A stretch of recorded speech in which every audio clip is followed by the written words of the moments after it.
quelques jeux vidéo ont su imposer leur nom et leur style au fil des années, marquant les mémoires au même titre que certains films cultes ou romans majeurs. Sorti en 1991 sur Commodore Amiga, Another World possède encore aujourd'hui le même pouvoir d'évocation. Réalisé chez ses parents par un jeune programmeur graphiste autodidacte, Another World est l'un des rares fleurons de la production vidéoludique française. Éric Chahi, son créateur, débute dans l'informatique avec le ZX81 de son collège. Mal orienté au lycée en filière électronique, il se consacre à la programmation nocturne pendant quelques temps. C'est ainsi qu'il développe en 4 semaines sur Auric-1, son premier ordinateur personnel, 2 jeux qu'il parvient à vendre.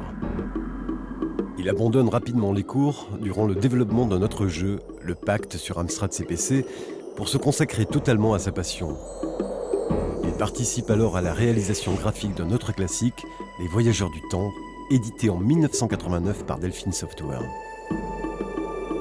Cette expérience le conforte dans son ambition, et c'est ainsi qu'il débute la réalisation de Another World avec le concours d'un ancien camarade de lycée pour la musique.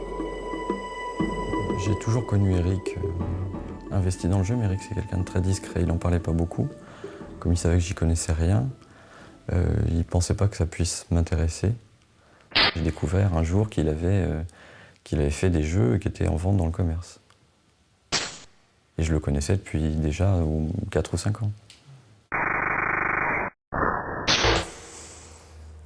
Je n'aime pas raconter l'histoire de Another World parce que j'estime que les images le font bien mieux. Et en fait, j'ai conçu les images pour que ça raconte quelque chose. Donc le raconter moi-même, c'est toujours un petit peu bizarre. C'est vrai que dans Another World, mis à part le côté un peu action, il n'y a plus rien en commun avec ce que j'aimais au début du jeu vidéo, les jeux d'arcade. C'est-à-dire c'est une vraie cassure d'ailleurs, puisque tous les jeux de l'époque, la plupart des jeux de l'époque affichaient des scores. Ça relevait de la performance numérique, puisqu'il fallait faire du chiffre. Et là, j'ai cassé tout ça. C'est-à-dire, je me suis dit, non, mais ce qui m'intéresse, c'est pas d'avoir un score. Moi, je veux travailler sur ce qu'on ressent. C'est Éric, le petit personnage, c'est Éric. Il y a une certaine discrétion qui confine même parfois un peu à la mélancolie, et Éric est comme ça. C'est l'impression qu'il donne. Alors que finalement, une fois qu'il se lance, on peut quasiment plus l'arrêter. Mais... C'est vrai qu'il y a un parallèle entre l'aventure donc de Lester, ce personnage qui se retrouve seul, mais vraiment seul dans un univers qui lui est complètement étranger. Il y a un petit parallèle avec la création même du jeu. Quelque part, au fond de moi, j'avais un sentiment de solitude. Et je pense que inconsciemment, je l'ai mis dans le jeu aussi. L'ami extraterrestre, il ne fait rien d'autre qu'appuyer ce sentiment de solitude.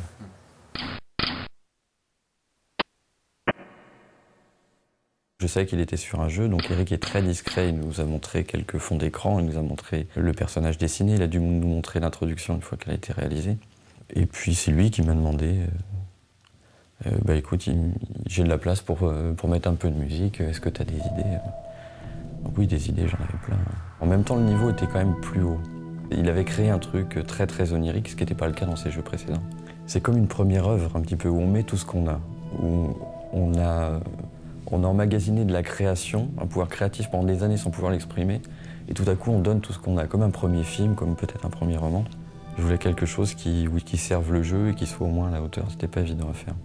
En fait, j'ai une manière de travailler qui consiste à partir du flou et pour préciser petit à petit les choses.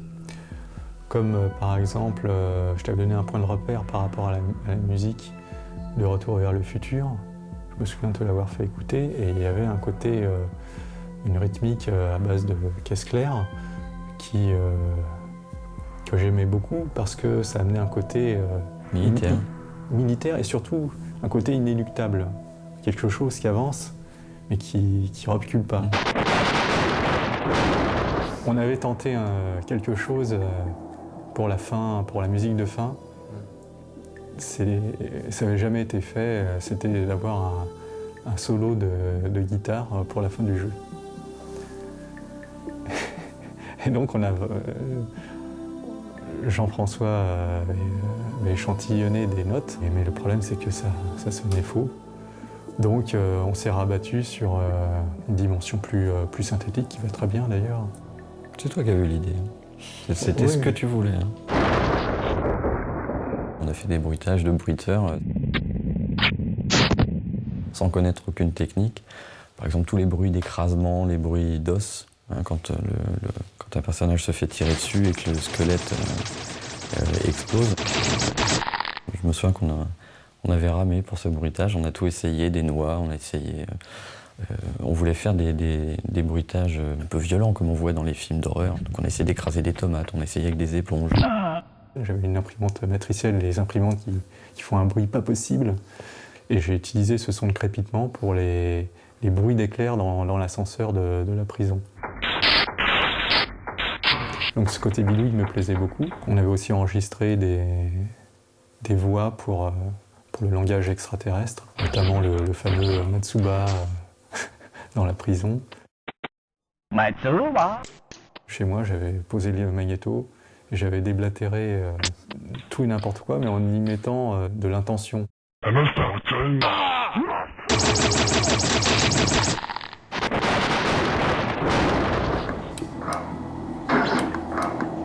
Voilà, on peut observer le personnage au fond qui est arrivé avec un effet de blur comme des traînées typiques de ce qu'on peut voir dans certains mangas.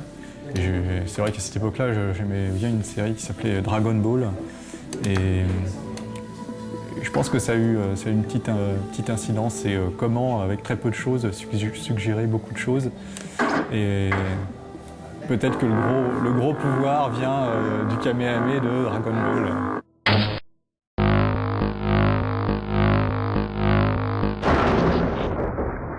C'était assez secret quand même. Hein.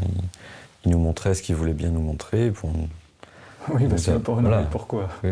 Pourquoi je montrais bien Non, mais c'est pas un reproche. Non, mais si, mais je vais l'expliquer un peu. C'est que j'aimais bien montrer quelque chose d'à peu près fini pour voir l'effet que produisait la création sur quelqu'un qui n'avait jamais rien vu. Non, mais même tu en parlais peu, on te voyait pas beaucoup. C'est vrai que tu t'es investi jour et nuit pendant plus d'1 an, 2 ans. 2 ans. Pendant 2 ans.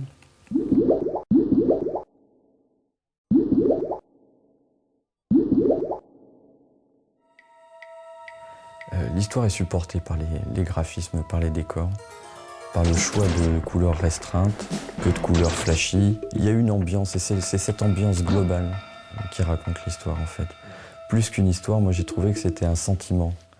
On a un peu le sentiment d'un monde qui touche à sa fin, qui va s'écrouler, il va se passer quelque chose. Ou il s'est passé quelque chose, ou il y a eu une catastrophe. Parce qu'on ne sait pas dans quel monde il arrive non plus ce personnage. C'est un monde parallèle, il est dans le futur, il est dans le passé. On ne sait pas très bien où c'est, il ne donne aucune indication là-dessus. Le joueur ou le spectateur peut s'imaginer absolument ce qu'il veut.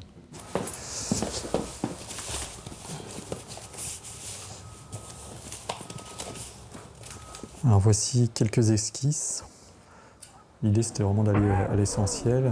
Tout ça c'est assez dépouillé et le jeu est graphiquement dépouillé.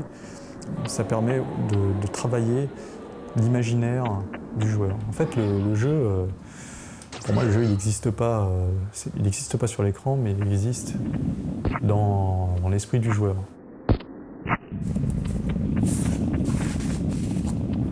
Par exemple, le monstre noir, c'est typiquement ça, quoi. C'est une forme, c'est un contour, on peut y projeter énormément de choses. On sent la masse, on sent une masse forte, on sent les muscles dans le mouvement du fauve, mais on n'a pas de détails, et on peut tout y projeter. Et ça j'aime bien. Latent, il y avait toujours cette envie de créer des illustrations et puis j'avais aussi peut-être un fantasme de pouvoir illustrer la boîte d'un de mes jeux. Concevoir la jaquette d'un jeu. Cette obsession est née de 2 stimuli. Sa passion pour l'illustration fantastique et sa frustration d'avoir eu l'idée de la jaquette des voyageurs du temps sans pouvoir la réaliser. Il s'est ainsi rattrapé avec Another World, dont il imagine l'illustration. Il procède à de nombreux essais couleurs afin de retranscrire au mieux l'ambiance de son jeu, entre rêve et cauchemar.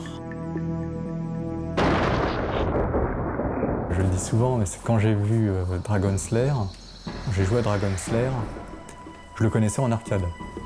Et j'avais pas idée qu'on pourrait un jour l'adapter sur Amiga compte tenu des contraintes technologiques et des limitations mémoire. Je me suis dit, c'est dingue, ils ont réussi à coder des animations sur disquette. Bon, il y avait combien? 6 ou 8 disquettes.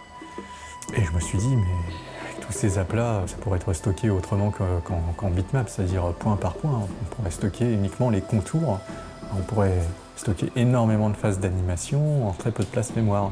Je me suis dit, il faut que j'écrive une routine de polygones. Et l'Amiga avait un chouette environnement de travail.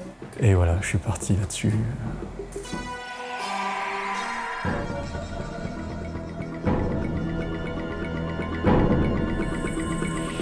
Il n'y avait rien qui existait sur le marché, donc je me suis programmé véritablement mon éditeur. Donc, il est écrit en basique, en GFA basique, pour des raisons de simplicité et de rapidité de programmation. Alors ça permettait d'éditer, de tracer des polygones, de calquer des animations que j'avais rotoscopées, de gérer la logique du jeu et de pouvoir jouer immédiatement au jeu après chaque modification, que ce soit dans les scripts ou dans l'image. Donc il y avait un système d'aller-retour immédiat qui m'a permis de gagner beaucoup de temps. Pour certains jeux qui étaient entièrement programmés, par exemple en assembleur, il fallait recompiler à chaque fois le code pour pouvoir tester le jeu.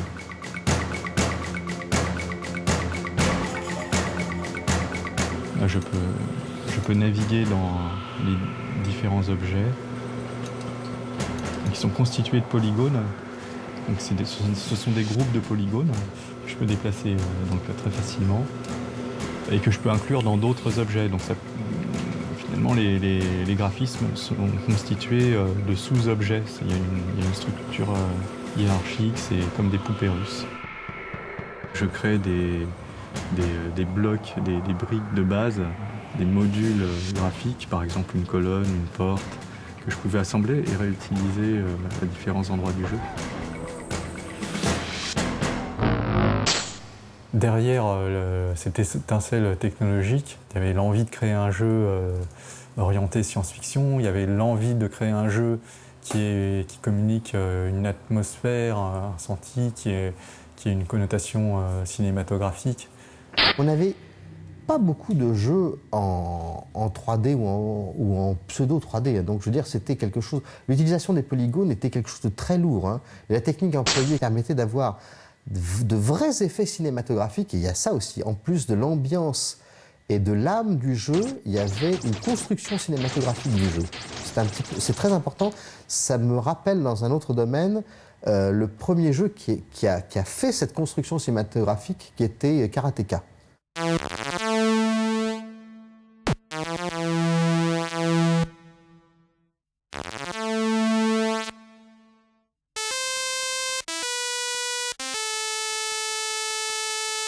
Sur Karateka, Jordan Mechner avait déjà utilisé du rotoscoping, mais je ne savais pas que c'était du rotoscoping. En fait, le rotoscoping, je le connaissais par... J'avais vu un reportage sur le Seigneur des Anneaux de Ralph Bakshi. Je m'étais dit que ça me permettrait d'aller plus vite et d'obtenir des mouvements, je dirais, assez réalistes.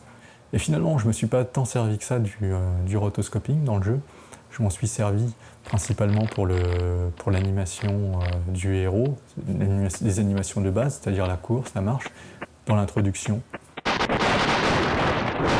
Alors ici, c'est les objets quelques objets qui ont servi au rotoscoping. Ça, c'est le modèle réduit de la voiture que j'ai filmé pour l'introduction. Donc ça, c'est la canette qui a servi au décapsulage.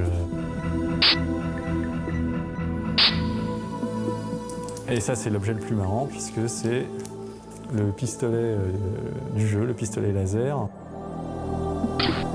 Plutôt que de chercher un modèle réduit, je me suis dit, bon, de toute façon, ce qui compte, c'est la forme.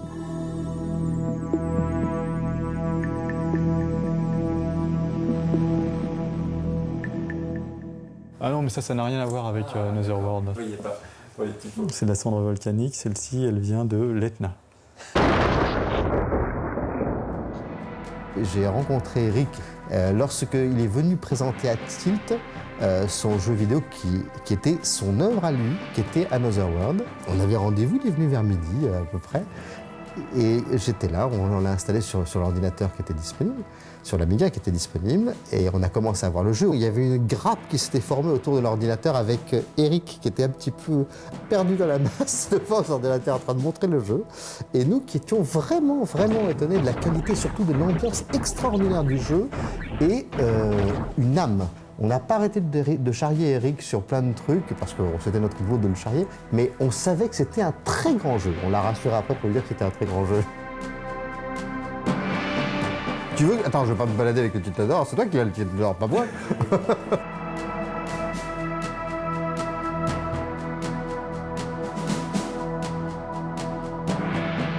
Avec Internet, je me rendais vraiment compte que ce jeu avait particulièrement marqué. Et à mon niveau personnel, ce jeu marque une étape. Et j'ai vraiment envie de créer quelque chose particulièrement, parce que là, ça rentrait dans la 15e année, donc je me suis dit, peut-être quelque chose à faire. Pour ses 15 ans, Another World s'offre un lifting avec des graphismes et une jouabilité retouchée. Il bénéficie également de points de sauvegarde plus nombreux et surtout d'un nouveau niveau, absent de la version Amiga mais présent sur les adaptations PC et consoles sorties à l'époque. Sans oublier la réintégration à la fin du jeu de la mention d'un Another Earth qui participe encore à l'aura de mystère de cet immense classique.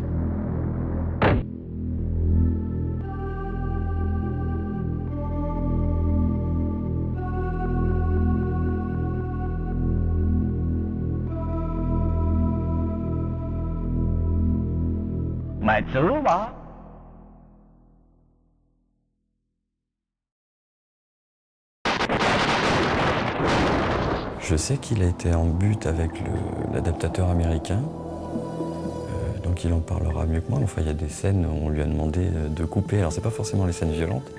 Il y a des naïades dans une scène vers la fin qui prennent un bain. Elles sont nues, quoi. On leur voit l'arrêt des fesses. Donc j'ai dû enlever l'arrêt des fesses pour que ça ressemble à un maillot de bain.